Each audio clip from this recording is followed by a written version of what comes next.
All right, another video. This one is a book review for The Lions of Rassan, my fourth book that I've read by GGK.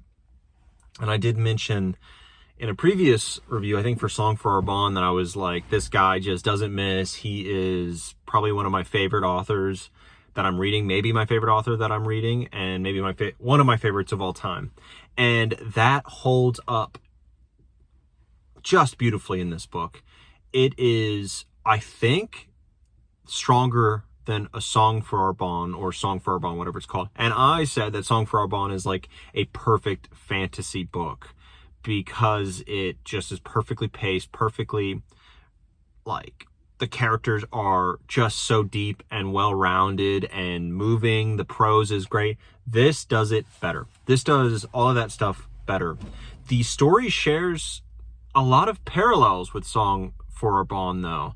Lots of parallels.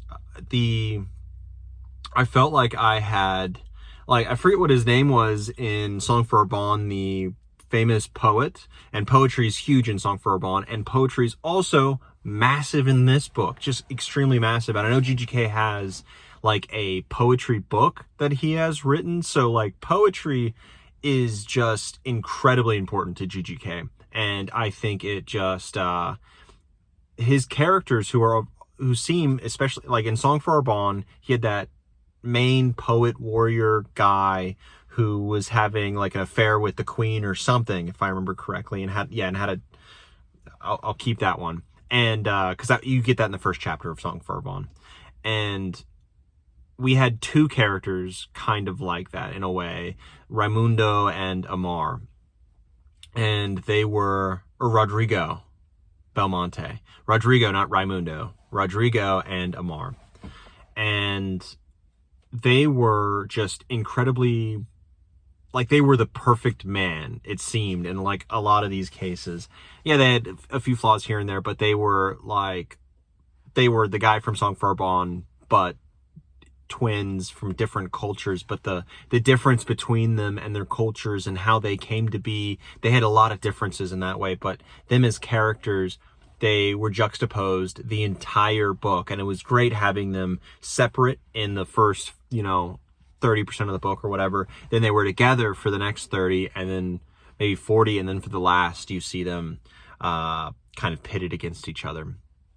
And that was a beautiful sequence throughout the entire book, and it was wonderful seeing that. And it was crushing many times to have to experience that.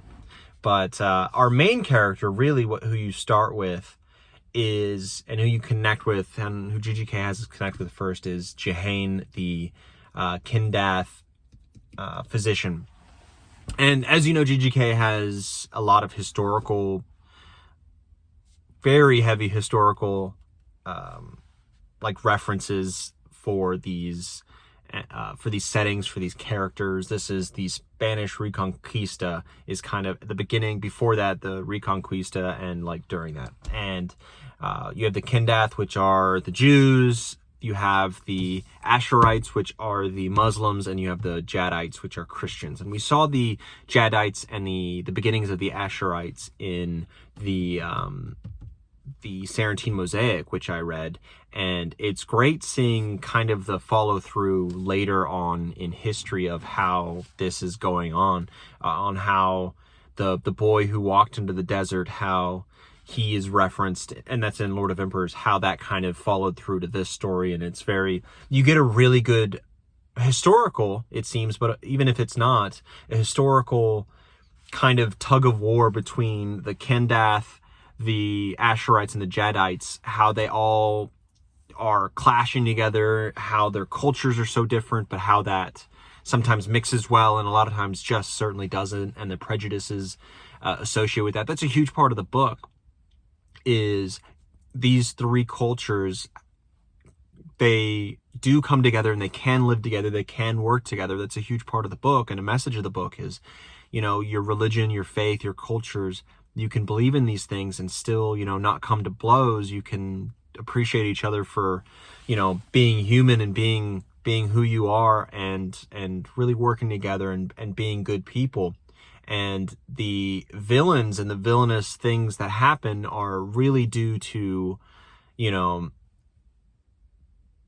to the radicals for the Jadites and the Asherites. Really, the Kindath really don't have any radicals. They're kind of victims through most of it, but a huge part of this is how revolting the super extremists are for these different cultures and religions, and how that affects the world and how that affects people and how devastating it can be. And you hate to see it. And our main characters are the blender of all of these different cultures coming together and working together and being brothers and sisters and friends, and it's really, that was really nice to see. And it's beautiful to see. And I really enjoyed that part of the book.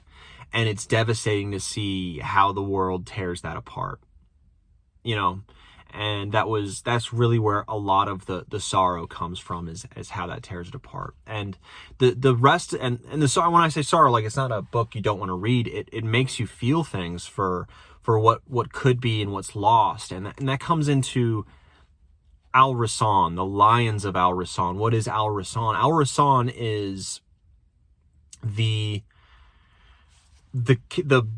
let's say the kingdoms of the Asherites in what kind of like Spain, but it's Al Rassan, and it's all of these cultures commingled together. Yes, not perfectly in some of the cities, but it's a bunch of cities that used to be united under caliphs, and that was a golden age where everyone prospered and everyone lived together. Yes, the Kindath and Jadites paid extra taxes, but they weren't at each other's throats, right? And there was a golden age, right? And what we have now in this book is that golden age is done. The caliphs are dead and gone. This is a generation past that. So this is, in the book, all of these different cities kind of now disparate, with different ruling kings, who some are not, most are not up to the standards of the golden age, and so are weak and fall. And Al Rassan is not what it used to be, and it's poised to fall because of that. But you get glimpses of what used to be. You get the ruins of what used to be in the golden age of Al Rassan, like in the city of Ragosa. That is like a main setting of a lot of the book, right? Where this is it was in the middle section, where all of our characters who have been apart in the beginning, as we build, they come together in Ragosa, and they have a good king and a good chancellor and a let's say a progressive city who accept each other and have these interesting festivals and interesting ways of celebrating beauty and art, and everyone is like happy and having a good time in this city. Until they don't, right, later, when the world comes in and does stuff. But this is the high point of everyone's life, and everyone comes together, and you get a glimpse of what Al Rassan used to be. And there is a lion, as it's described, one of the lions. It's a new lion, but the king of the city, I forget his name, but starts with a B. And then the Kindath counselor, and it's you see how it could have been and how it used to be before, let's say, the Jadites come down, or the Asherites come from across the deserts, across the straits of Gibraltar. They're called something else in this book, but they come up, and there is a melancholic time when these two forces are coming together, and Al Rassan is not strong enough to face them. There's a Reconquista coming down, and then the Asherites coming up from the desert, who are hardcore Asherites, who everyone knows, and it's said, no matter who wins, right, Al Rassan will lose. So there is beautiful poetry of Al Rassan that used to be in a lament for it, with one of our main characters. Everyone, and it's pushed in this book. It's you're living in the ruins of the past, and there is no going back. So try to enjoy the memory of what used to be, and try to hold on to it as long as you can.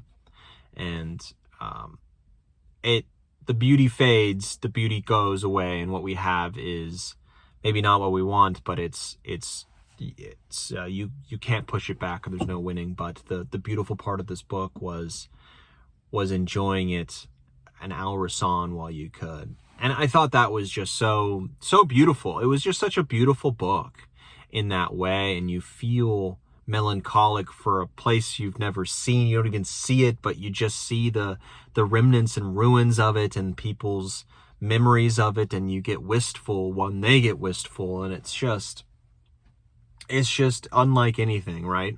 The closest I would say is, and I brought this up with GGK before, but the closest I could say with this is Tolkien.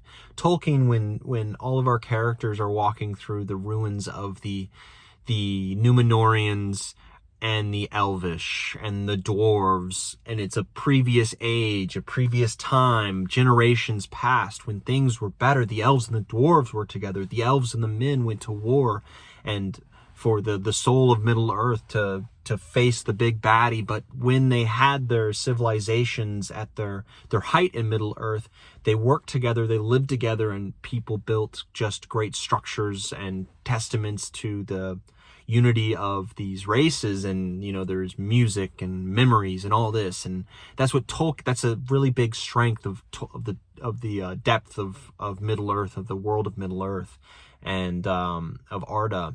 And this has that. This has, that in spades. It's about Al Rassan, and it's just heartbreaking and devastating. The long defeat of Middle Earth is in this. The long defeat. You can't go back, and yeah, it's devastating to have that. Our characters that you really care about go through that, through the downfall of their land. Even a lot of them weren't born here, but they came down and they appreciated, and they found a new home with new family, and that family and your home is lost by the end, and you have to deal with that in what way you can. And the ending is just so beautiful to this book, and it really makes you sit back and just think about this book. And I just can't stop thinking about it. It's just so beautiful, and it's got more depth to me than Song for Arbonne, which is hard, because Song for Arbonne was just, I think it was great paced. It was great. All this stuff, the characters were really great. And a lot of what was really, really good to great in Song for Arbonne is done better in Lions of Al Rassan. And it's done bigger. It's done better. It's done more meaningfully. I just couldn't believe that I was reading something like this and saying, wow, Song for Arbonne has been topped. It's a stronger book than either any of the Sarantine Mosaics, so Lord of Emperors or Sailing to Sarantium. The highs of Sailing to Sarantium and Lord of Emperors are met and exceeded in a lot of places. Yes, we didn't get an artisan like Crispin in that series, in the Sarantine Mosaic, and I loved Crispin, right, with that. But we had a doctor instead, right? We had a lot of soldiers and things like this. The poets are soldiers, even our main guy. But we have a physician, and she's really great at what, and we have a couple of more physicians, and that was really great. But it wasn't like an artisan like Crispin there. And I thought that I didn't like it as much as, let's say, Crispin, but you can't have it all. But everything was done stronger in this than I think any of the other books of GGK. And just thinking about it more made me realize that. And this is a near perfect book. There were, moments where I'm like, all right, maybe there's a sex scene that might not be needed here, but it wasn't too long, like you just move past it and it's a beautiful scene anyways. Or, that's kind of it. Like some of the relationship stuff, which is really deep, there's other stuff with it that isn't as, but I think it's probably needed anyways. So we're coming to the end of the video. I thought it was a fantastic book. 5 out of 5. One of the best books I've ever read. Hard to top it. GGK, go read it, please. It's just so fantastic. I wonder what I'll read from next, but that's the end, and on to the next book. On to the next video.